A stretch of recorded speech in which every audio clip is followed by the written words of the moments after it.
The German Chancellor has expressed disappointment over the result of the recent meetings between G7 nations and NATO, saying Germany cannot rely on the U.S. and the U.K. any longer. The times in which we can fully count on others are somewhat over, as I've understood over the past few days.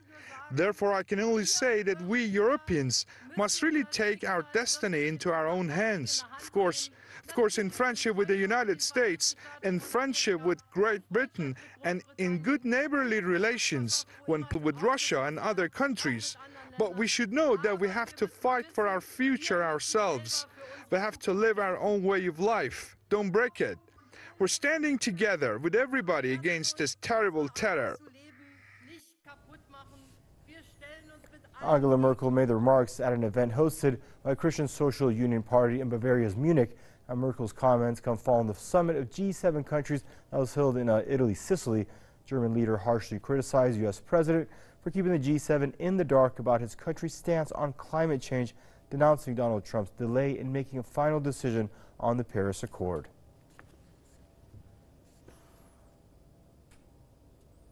And joining us now for more on the story out of Bristol is Mr. Tony Gosling, investigative journalist. Hello, Tony. Thanks for joining us back on the program. Now, what a difference one man can make in decades-long ties between allies. And your thoughts on the German Chancellor's harsh words that we know are directed towards Washington and London for the most part? Yeah, she is pretty much right, but she keeps making the mistake of thinking that she speaks for the whole of Europe. She's really speaking politically for the European Union. This is a deliberate, I think, is always a deliberate attempt to make out that the EU as a political union in Brussels stands for the whole of Europe. Of course, it doesn't. Some of the key players, soon Britain, people like Norway and Switzerland, are not part of the EU. But anyway, the fact of the matter is that there's an election in Germany coming up, and so Angela Merkel is trying to make herself out to be someone who is not part of the global corporations of the West, and that she's trying to put a bit of clear blue water between herself and particularly in the United States. But so there's been a disagreement over climate change, and I think we've got to look very, very carefully why. It seems obvious to me. Rex Tillerson, the Secretary of State now in the US, is the former chief executive of Exxon. Exxon is the most powerful oil company in the world. Most of the Rockefeller oil firms were broken up at the beginning of the last century.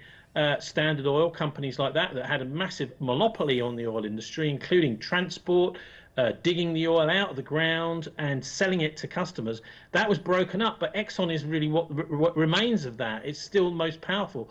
And it's absolutely unacceptable to have American foreign policy directed by the interests of someone like Tillerson and the shareholders of companies like Exxon. Now, he'll say he's no longer, the chief executive, but of course he represents those interests. And those interests are actually war interests, because the reason there's such an obsession with oil and the private car in the West is because of the use of oil in warfare. Ever since World War I and World War II, there has been resource wars going on for control of oil, and it's dominated geopolitics. So that's really the voice we're hearing when we hear Rex Tillerson and Donald Trump say that they're not interested in climate change and doing anything about it. It's just their shareholders and the war party that's behind them.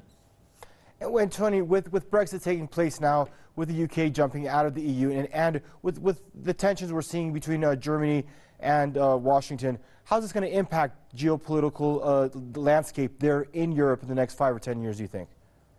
Well, like I say, I think it's important that that the European leaders now have realised that they have to look as if they're independent from the United States. I actually think what's going on here is a bit of a good cop, bad cop game, where the major corporations and the banks are actually very much involved in steering parallel paths through in politics, both in the European Union in Brussels and in the US.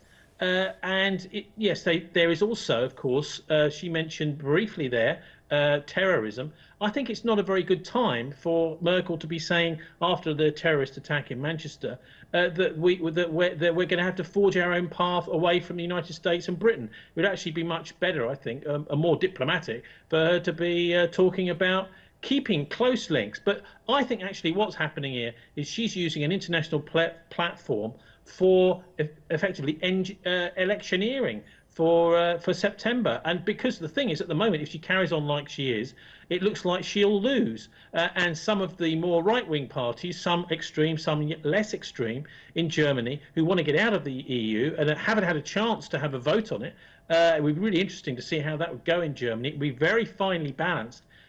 She's worried that she's actually stealing some of their policies, saying, look, Germany needs to forge its own route. And she's also coming forward as, we are the leading country in Europe. You are economically Germany, but you're not necessarily culturally or morally.